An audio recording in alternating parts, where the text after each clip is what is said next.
kami harapkan adalah sambutan yang sama hangatnya dari teman-teman kepada kami. Yang pasti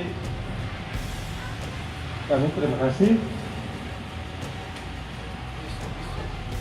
Saya minta maaf kalau dalam melaksanakan tugas sehari-hari, baik dalam konteks kedinasan maupun pribadi, ada kesalahan maupun perbuatan yang sekiranya tidak berkenan di hati teman-teman, kakak, senior-senior saya.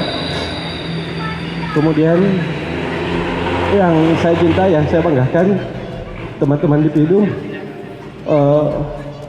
senior saya, kasih-kasih yang sering memberikan masukan. Yang pasti tidak akan ada sejarah bahwa kami melupakan Jeneponto di hati kami. Mungkin itu terakhir dari kami. Wabillahi taufiq wal hidayah. Wassalamualaikum warahmatullahi wabarakatuh.